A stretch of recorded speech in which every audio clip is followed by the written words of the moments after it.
What's going on, everybody? Ryan Williams ASC here with your match preview for Arsenal going away to Villa Park, taking on Aston Villa. Now, if you're new to the channel, please make sure you like, share, and subscribe. Leave all your comments at the comment section, guys, and click the link below if you want to get in touch with me, of course, on Twitter and of course Instagram. So, where shall we begin? Now, of course, looking back at the previous fixtures, both teams are coming back off a loss. Aston Villa losing 3-1 against West Ham, and Arsenal losing 2 players and losing 2-1 against Wolverhampton. Now, both teams need to pick up points, of course. Aston Villa above Arsenal on the table. I'm pretty sure they have a game in hand over us anyways. So it is just as important for Arsenal to pick up some form here. Of course, we know what happened in the last game. The shenanigans with David Luiz, the red card, Bert Leno getting himself sent off stupidly. So it's a backs-to-the-wall job for Arsenal Football Club in terms of Aston Villa, because let's face it, Aston Villa are a dangerous side.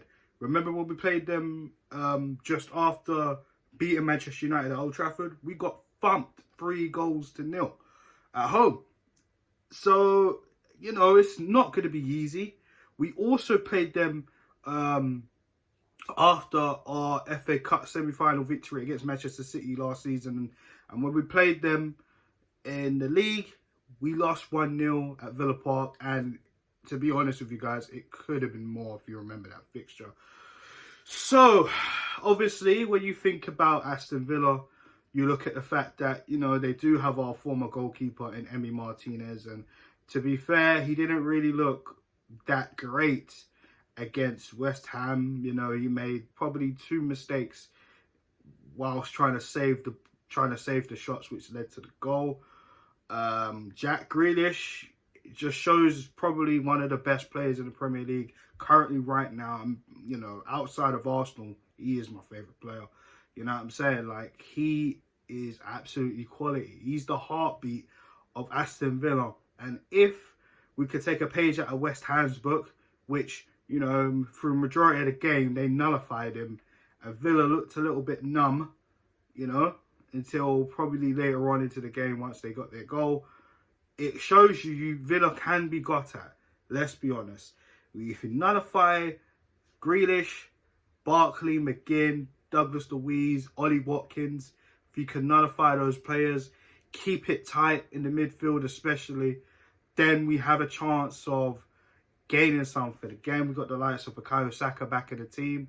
It showed, his impact when we played Wolves and how much we missed him. Pepe seems to be picking up some steam, so hopefully Pepe could get some consistency, because for me, I've been calling out Pepe for the longest time. I keep saying I'm not sure about him. If there's, an opportunity to move him on, I would take it. And right now, he's trying to shut me up, and this is what I want. I want Nicolas Pepe, especially on the left side, because I think Saka's made that right-hand side his, to go out there, keep proving me wrong, and make something of this opportunity that you're getting. And this is probably the consistency that a lot of fans have been crying out for in Nicolas Pepe, but he needs to take these games by the scruff of the neck. Pepe, for me, yeah. Well, I'm going to get into the team selection in a second. It can be important. Emile Smith-Rowe, we know how important he has been since coming into the side. Thomas Partey as well, shoring up that midfield, helping out Granit Xhaka and helping out, the team itself and calming down the midfield. So, Arsenal right now really need to contain Aston Villa if we got any hopes of getting the 3 points and trying to climb back up the table. Because look at it now. We missed out on 3 points due to the situation which happened at Wolves where we lost the game. And funnily enough, we could be above Tottenham right now if we actually won the game, because as we all know, Chelsea managed to pull Tottenham back down, and we're only 2 points behind Tottenham. And, top 4 right now, like I said, I think we're out of it. But if Arsenal got any hope, they need to go on a serious run and beat all these teams above them, which is going to be a lot harder to do. And you know, we have to think realistically here. It's not going to happen, you know. But let's hope we can bounce back against Aston Villa here. So I'm going to give you my team selection. And of course, in goal, it's going to be tough because Mikel Arteta was asked about Matt Ryan. And currently at this recording of this video, he's still injured, as far as I'm aware. So we're more than likely going to see Alex Runnison on the team sheet, starting in goal. And, you know, we're going to have to protect him. He's not exactly capable of, you know, being a very good goalkeeper. Let's be honest. Not taking anything away from the kid. He's still learning his trait. You know, he's still learning the league. Let's be honest, it's not really great. You know, that performance against Man City, there was so many errors due to his positioning. And, of course, the free kick that Murray scored where he just basically blasted at him. And he basically just made an error, you know. But we need to protect him. So that's Alex Runnison in goal.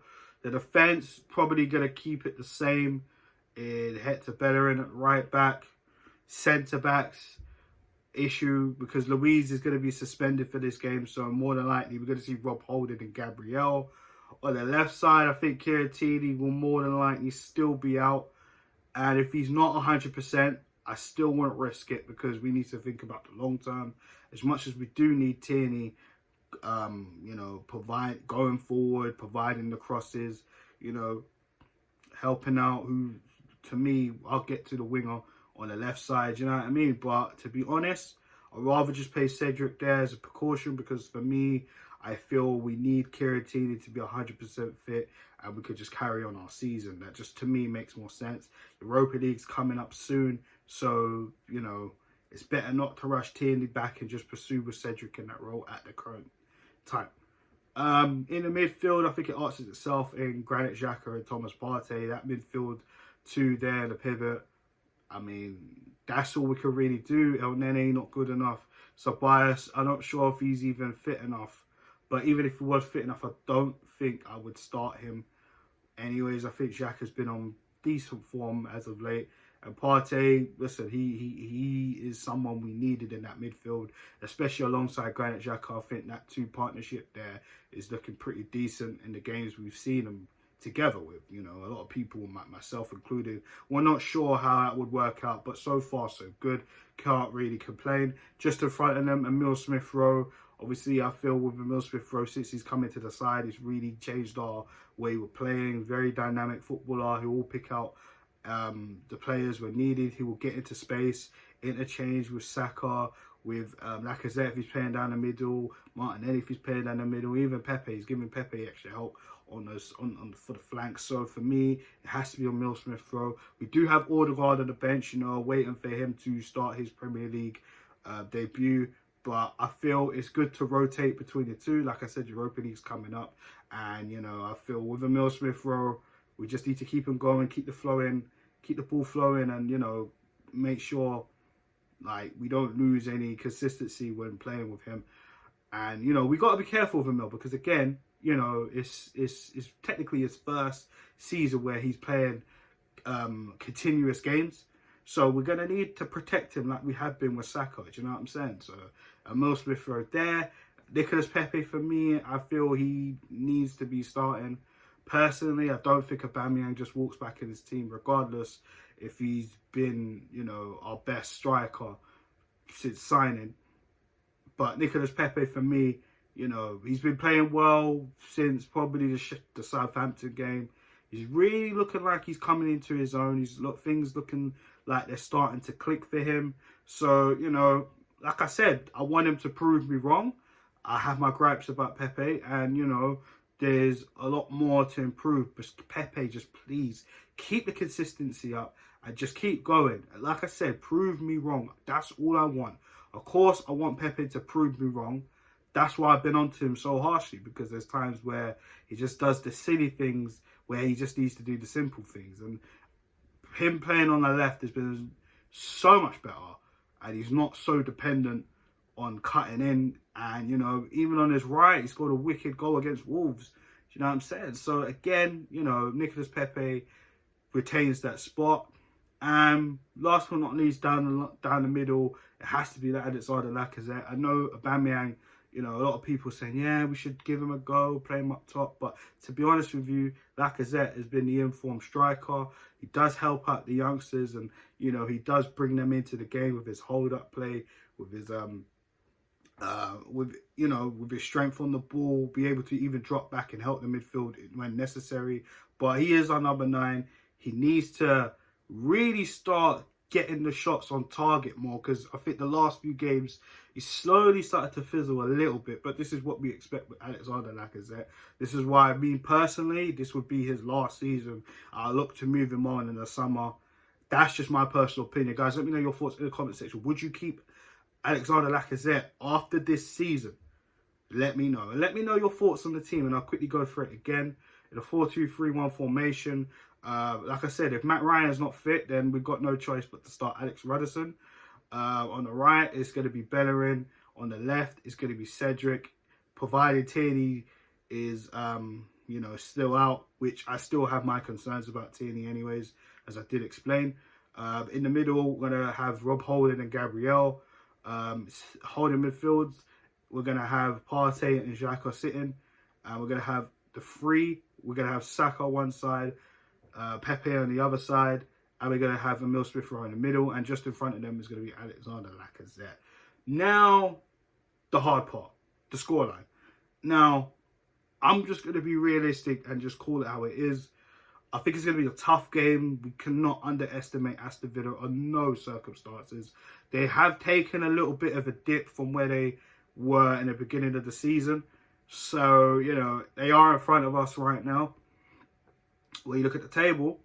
But, you know, barring the Wolves game where, you know, Luiz got sent off and then Leno did what he did, I mean, we were on pretty decent form, let's be honest. I mean, before Wolves, we didn't lose a game since probably Burnley, and that was a little while ago now. So if we can start the game off well like we did against Wolves, then I think we have a chance here to rattle Aston Villa. Although Aston Villa do have a very, very good midfield, and they can counter-attack very well. We have seen it. If we do not nullify Jack Grealish, then we're in trouble. The likes of Ollie Watkins, Douglas Luiz in the midfield, John McGinn, Ross Barkley, you name it. And even some of the centre-backs are pretty decent as well.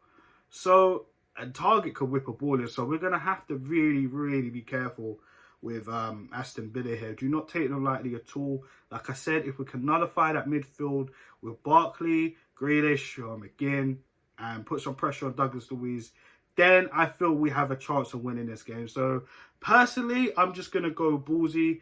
I'm going to say a 2-1 win to the Arsenal. I'm going to back the team, and I'm going to hope that we win this game. Again, like I said, Aston Villa are a top side, you know, and let's be real. Like, they were facing relegation last season, and this season they've shown they can overturn it, and, you know, they can play some progressive football.